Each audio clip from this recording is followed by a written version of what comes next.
নমস্কার বন্ধুরা, welcome to সম্পাস kitchen. আপনারা সবাই কেমন আছেন? আশা করি সবাই ভালো আছেন, সবাই সুস্থ আছেন। আজ আমি আপনাদের সঙ্গে শেয়ার করব একটা সজনে ডাঁটা রেসিপি। তার জন্য এখানে নিয়ে নিয়েছি আমি এখানে 4টে সজনে ডাঁটা নিয়ে নিয়েছি। ডাঁটাগুলো ভালো করে ছাড়িয়ে ধুয়ে পরিষ্কার করে আমি এইভাবে লম্বা লম্বা করে কেটে নিয়ে নিয়েছি। আর নিয়ে নিয়েছি আমি 2টো আলু, খোসা ছাড়িয়ে ধুয়ে পরিষ্কার করে লম্বা লম্বা করে কেটে নিয়ে নিয়েছি। কড়াইটা বসিয়ে দিয়ে গরম হয়ে গেলে এবার দিয়ে দেবো 2 চামচ সর্ষে তেল। যেহেতু বাঙালি রান্না তাই আমি সর্ষে তেল ব্যবহার করলাম। আর যে কোনো ভাজা ভাজলে সর্ষে তেলটা দিলে ভালো লাগে খেতে। দিয়ে দেবো কেটে রাখা আলু। আর এখানে আমি 2টো পেঁয়াজ কেটে রেখেছিলাম, দিয়ে দেবো। দিয়ে এটাকে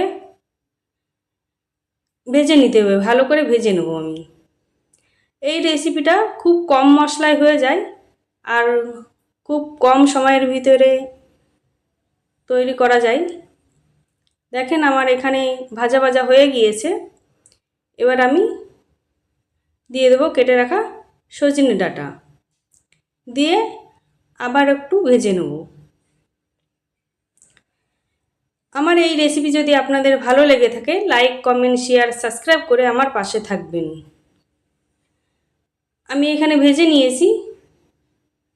এবার দিয়ে দেবো 1/2 চামচ লবণ। লবণটা আপনারা আপনাদের পরিমাণ হিসাবে দেবেন। আর দিয়ে দেবো 1/2 চামচ হলুদ গুঁড়ো। আর দিয়ে দেবো সামান্য লাল লঙ্কার গুঁড়ো।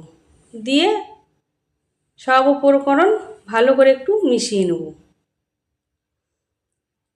মিশিয়ে নিয়ে এবার দিয়ে দেবো সামান্য পরিমাণ জল। জলটা দিয়ে নাড়াচাড়া করে ফুটতে দেবো। একবার হলে বন্ধুরা এই রেসিপিটা বাড়িতে বানিয়ে খেয়ে দেখবেন, খুবই ভালো লাগবে। গরম গরম ভাতের সঙ্গে তো অসাধারণ লাগবে। ফুটে গেছে, এখন ঢাকা দিয়ে রান্না করে নেব 10 মিনিটের জন্য। 10 মিনিট পর ফিরে এলাম ঢাকাটা খুলে। একটু নাড়িয়ে নেব। আমার এখানে ঝোলটাও শুকিয়ে এসেছে। এবার আমি উপর দিয়ে দেবো আমি 1/2 চামচ গরম মশলা গুঁড়ো। গরম মশলা গুঁড়োটা দিয়ে আবার ভালো করে মিশিয়ে নেব। মিশিয়ে নিয়ে এবার নামিয়ে নেব।